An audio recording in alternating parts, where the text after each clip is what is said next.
It's always interesting to me to see how often psychologists and psychotherapists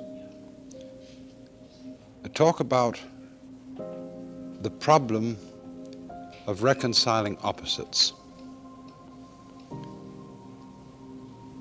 Anybody who knows anything at all about the elementary principles, say, of psychoanalysis knows that according to the ideas of both Freud and Jung, who are in a way the great patriarchs of what we call depth psychology, that according to their ideas, there is a kind of compensatory relationship between what is conscious and what is unconscious in our mental life.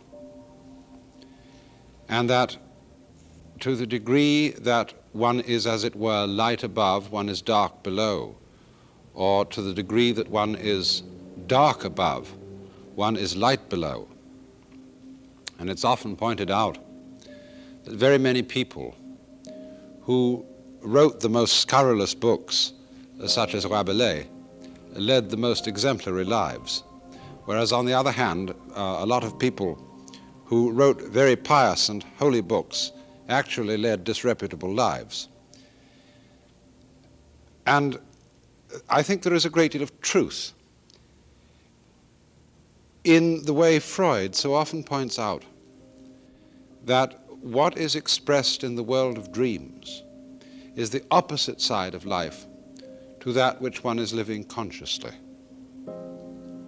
And that therefore, the problem of integrating a person, of making him whole, and it's interesting, isn't it, that the word whole is etymologically related to the word holy. But the problem of making a person whole is to get together his two apparently opposed sides. And underneath all this, there is the recognition that so many things which seem at one level to be opposed to each other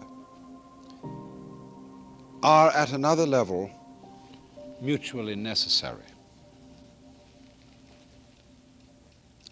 And this is something that's terribly difficult for us to admit.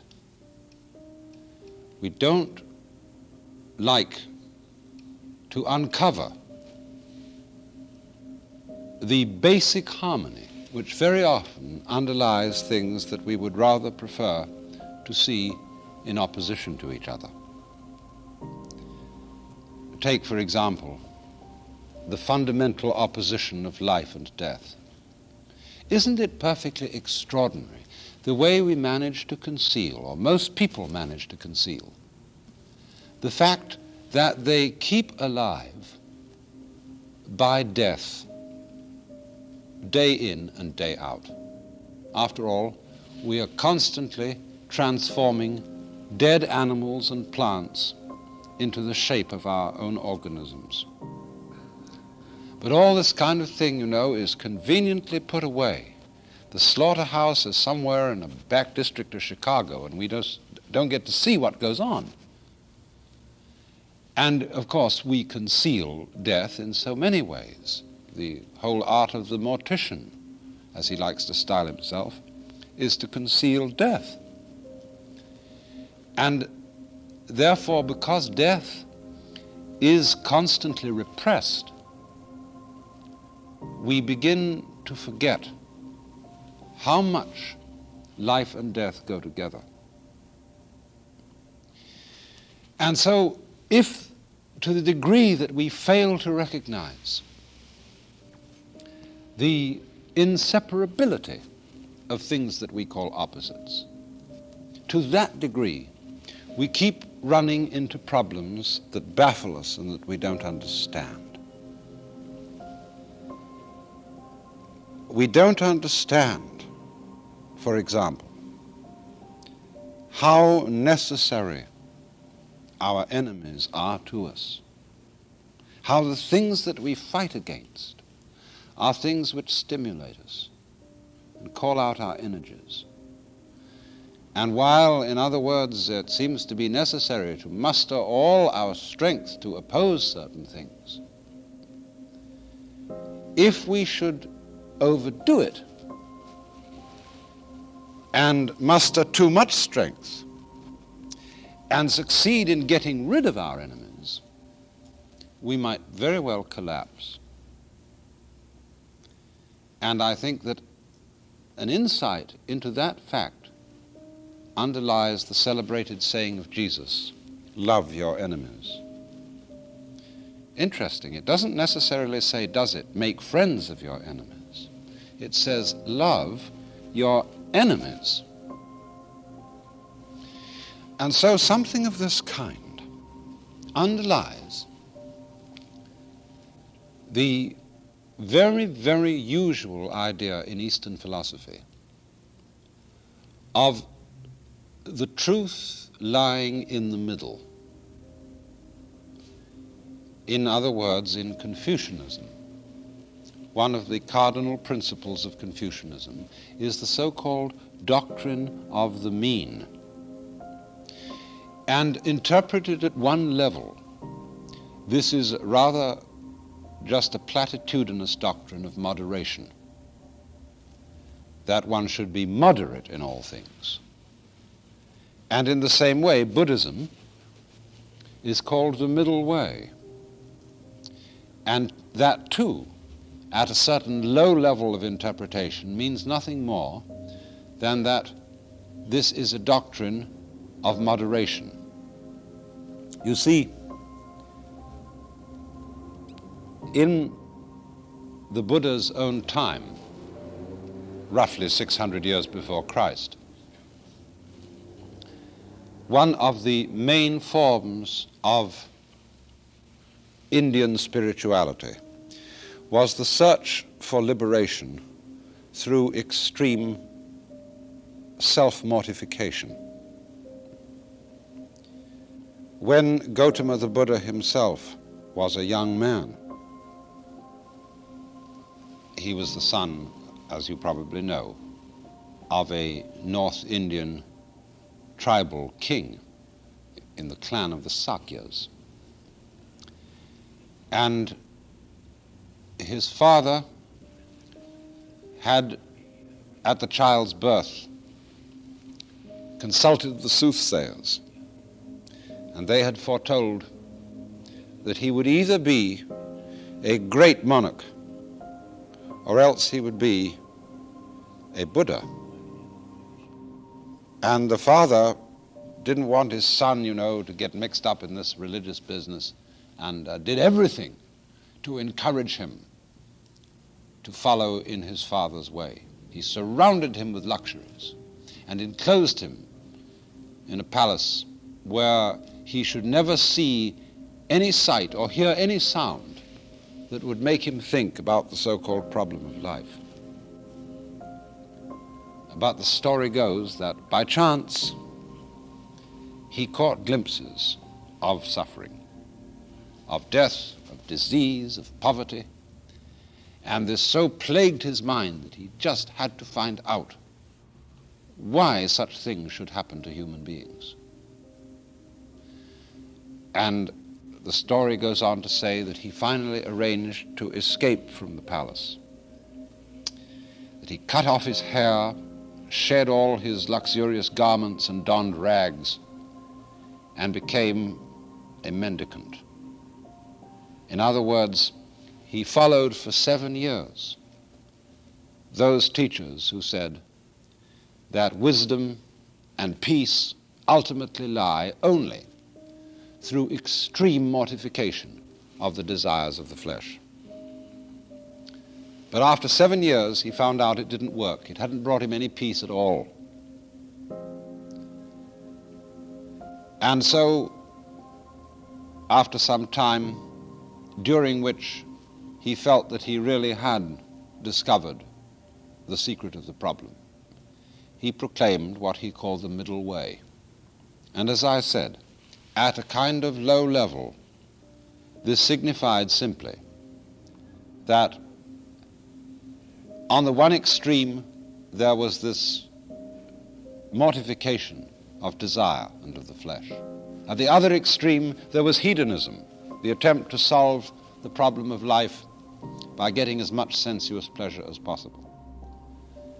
And so he took the middle way between these extremes. But that, as I said, is only part of the point. Because what the middle way really comes to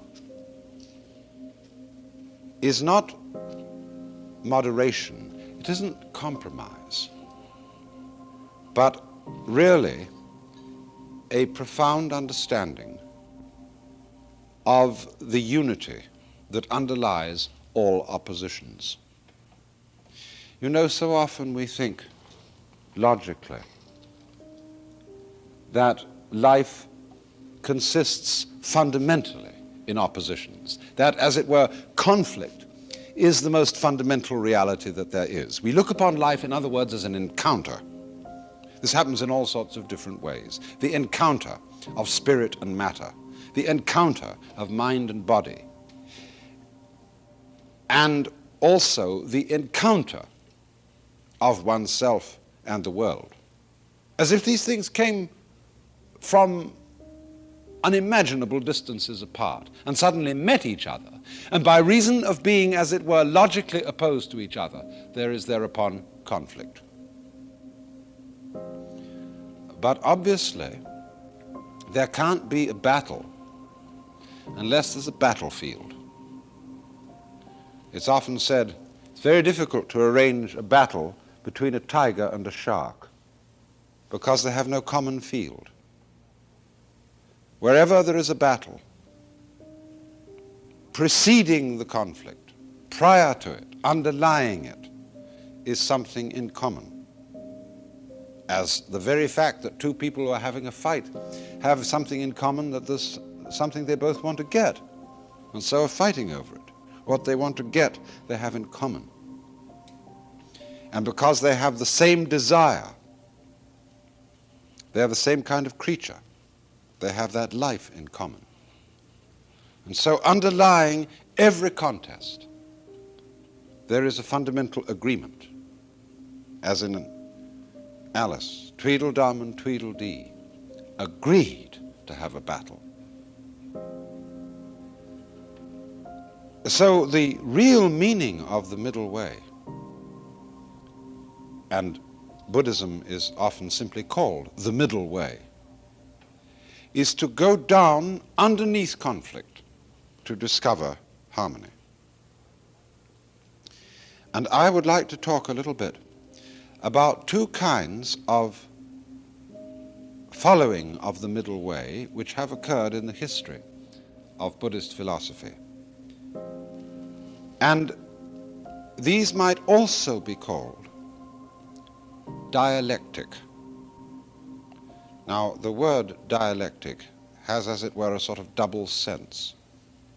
It's related to dialogue, to a conversation, as, say, between a teacher and his pupil. The Socratic method, the teacher, as it were, eliciting understanding from his pupils by a dialogue in which the teacher asks the right questions. The other side of the meaning of dialectic is that there are opposed positions, thesis on the one hand, antithesis on the other. And as a result of the dialectic between these two opposites, we arrive at a synthesis. And in both these senses of the word, the middle way is a dialectic. As you know, Eastern teachers don't advertise for students because their basic attitude is really they haven't anything to teach.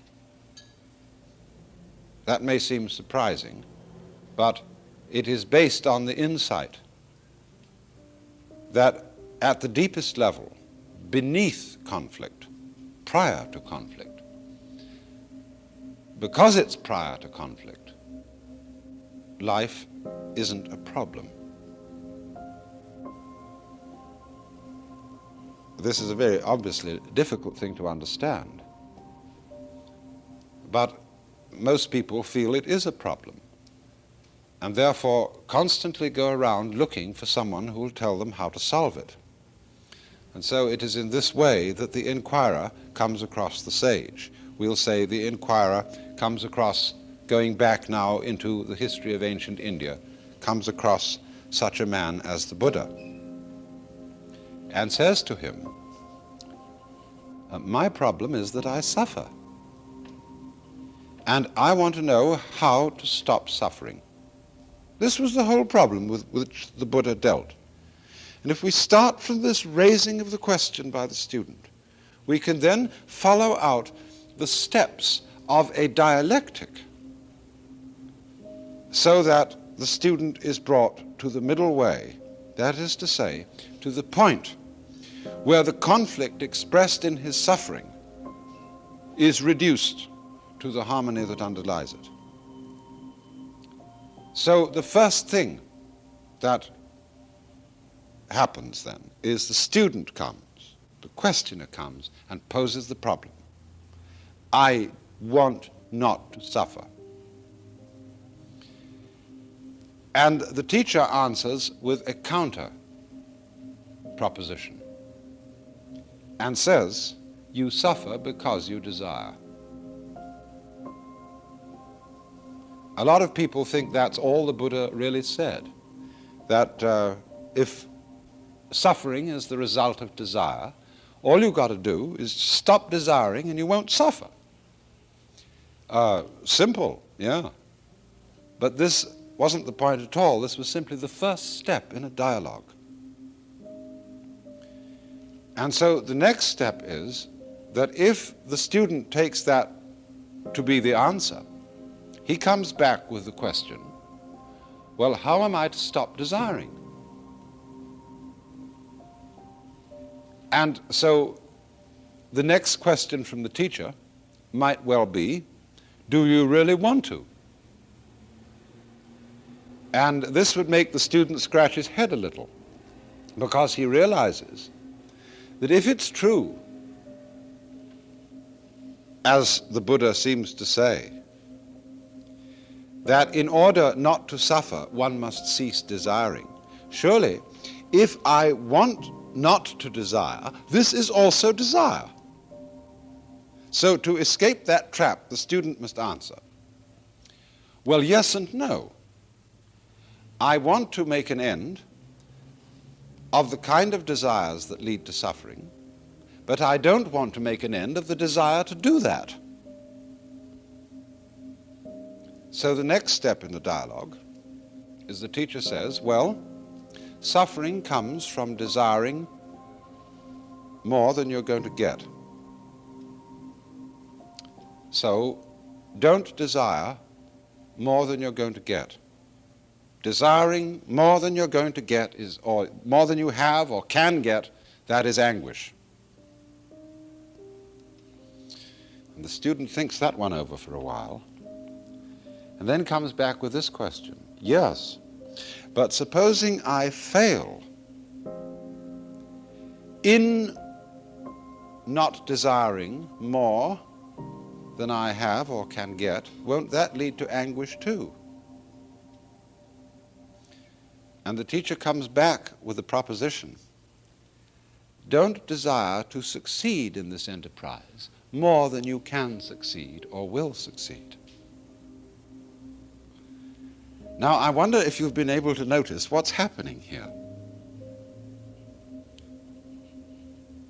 On the one hand,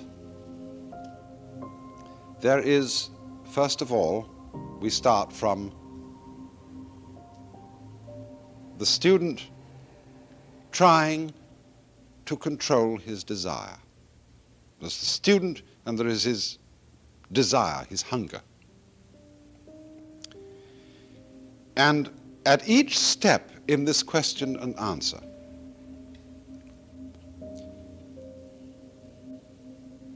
the Buddha, as the master of the dialogue,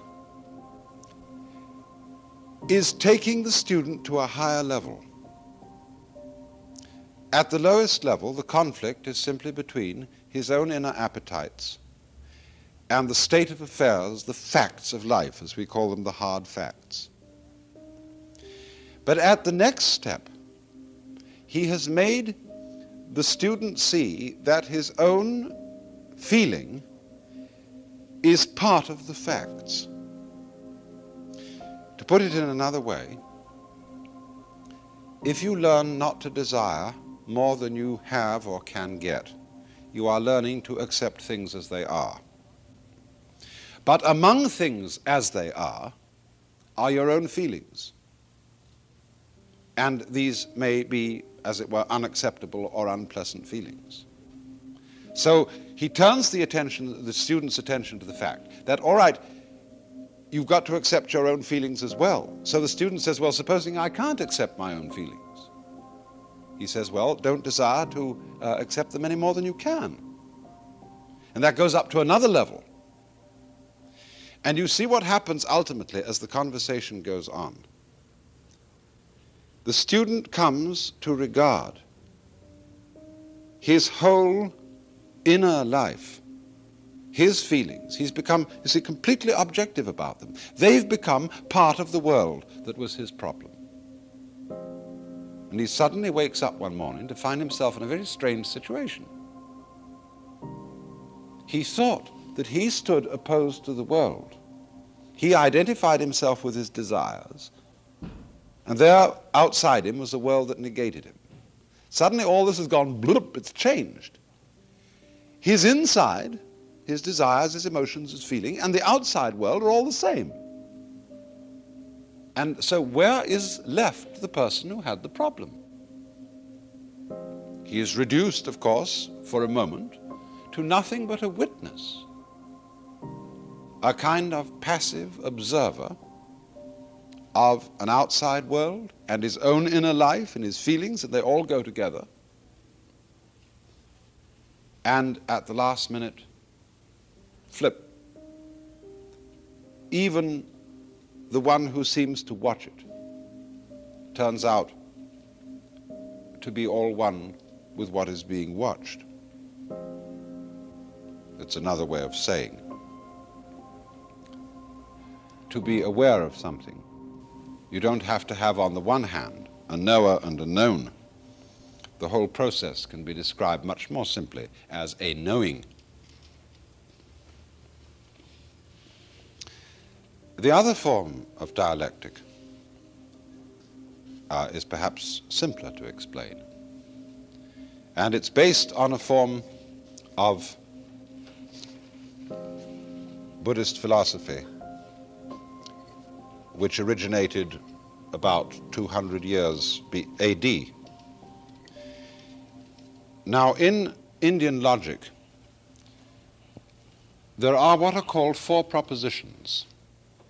The first one is yes. The second one is no. The third one is yes and no. And the fourth proposition is neither yes nor no.